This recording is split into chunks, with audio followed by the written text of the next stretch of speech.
Tonight, a News 12 special report on a clash of cultures right here in the Hudson Valley. The population of the Hasidic Jewish communities in Rockland and Orange counties is exploding these days, but the changes also bring some growing pains for their neighbors. News 12's Tara Rosenblum is here with When Cultures Clash, a look inside the insular ultra-Orthodox world. Tara. And Brian and Janine, for the past year and a half, we visited the Rockland community of Ramapo many times. The locals were eager to share their views. The Hasidics were not. It was very difficult to enter their world, even though I myself am Jewish. Still, it was easy to see there is a cultural clash of the strongest magnitude between two very different groups of people. Deep in the heart of rural Rockland County, it's a sleepy town called Ramapo, where kids still play on the streets and doors are left unlocked. But within this community lies a whole other world, a world few of us really understand or ever get to see. News 12 first began trying to learn more about the insular world of the Hasidic Jews who live here a year and a half ago. Get out of here! But at first, we were met with fierce resistance. We were told the rabbi would come speak with us? No. Trip after trip, no one would speak to us. And during one visit, someone actually tried to run us off a sidewalk. Whoa, this guy just drove literally into us. May not be the safest place for us to be right now.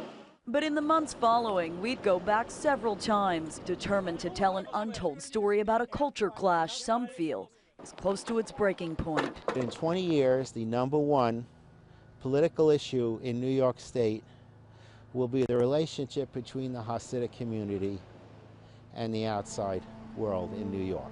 Lifelong Ramapo resident Robert Rhodes is not the only one who thinks trouble is brewing. To understand where he's coming from, you have to look back 60 years. That's when a small group of Holocaust survivors moved from Brooklyn to Hillcrest to try and start up their own village. The town of Ramapo sued to stop them but lost. So in 1961, New Square was born, becoming the nation's first ever Jewish incorporated village. We have the greatest community in the whole world. In New Square, the teachings of the Torah dominate every aspect of life. It's not uncommon for the Hasidic men here to pray up to 14 hours a day. The women are so modest, they shave their heads, wear wigs, and walk to the grocery store, since they're forbidden to drive or even ride a bike. While at first this heavy dose of diversity seemed to go down well with the locals, their feelings would quickly change. They have their own culture, and they live in that culture. They don't speak with us. But if only that were the sole complaint, we might not be telling the story. You see, as the Hasidic population began to explode from 4 families to several thousand, so did their needs for housing and schools. So they built them wherever and however they could, often blatantly ignoring local zoning laws and fire code. It's been hell. I see my property value going downhill. Annette Dorr lives right next door to one of the estimated 80 illegal yeshivas now operating in Ramapo. Each day she watches, as we did, as dozens of young boys arrive to study their religion in a single-family home. Every day, 4 buses in, 4 buses out. We get to hear the diesel engines. We get to see, the kids loading, unloading, backing up. They run into the fence, knocks it on our side. It happens every day. It's not safe for the little boys that are there. It's not safe for anybody. It's a single family home. Where do they go to the bathroom? 65 little boys. Our cameras were the first ever allowed inside the school. The head rabbi eager to show us improvements they'd made since our initial visit last year. Here's the fire alarm hooked up. Everything we try to make everything legal, and we're up to date, and we hope that everything will be okay. Kind of a natural setup for conflict when you take a 17th, 18th century culture and drop it into the 21st century in suburban Rockland County. Gordon Wren is Rockland's Director of Emergency Services. While improvements are being made, he says there is still much work to be done. On the old construction, we still have a long, long way to go. During a ride along in New Square, we would see firsthand the astonishing number of buildings at risk. When buildings are this close together, how easy it is for a fire to spread from one to the next to the next. And it's happened already far too many times, often leaving young lives at risk, which was the case at a blaze at the Avir Yaakov school last year.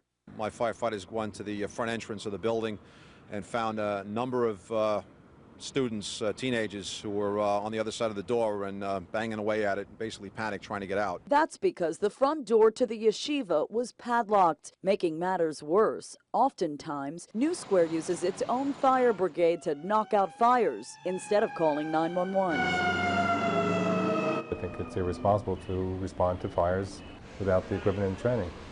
That's the bottom line. We're overdue for a tragedy. Naturally, we wanted to give New Square officials the chance to respond, so we literally tried for 1 full year, making phone calls and multiple trips here to Village Hall, but each time we were turned away. The deputy mayor's not here, and none of the council members are here. Do we know where they are? I don't know. Do you know where I could find anyone from Village Hall, any of the village leaders? No? Is it okay for me to be speaking with you? No. Okay. I did, however, eventually contact Yossi Gestetner, the owner of the public relations firm that services Rockland's Hasidic community. Some communities surrounding the Jewish communities are very against changing zoning laws to accommodate the growth of the Jewish community. As a result, the Jewish community tries sticking to, let's say, within certain sections of Ramapo, and they build atop each other. Sometimes debates get heated because this is the nature of debates.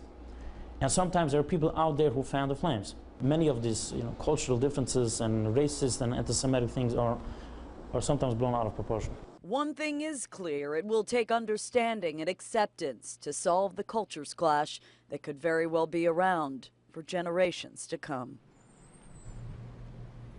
And believe it or not, even after nearly 2 years of reporting in Ramapo, I know we barely scratched the surface there. From concerns over sewage to the school system, there's so much more to resolve in such a small area. But Rockland's leaders tell me that improvements are being made. They're just being made very slowly.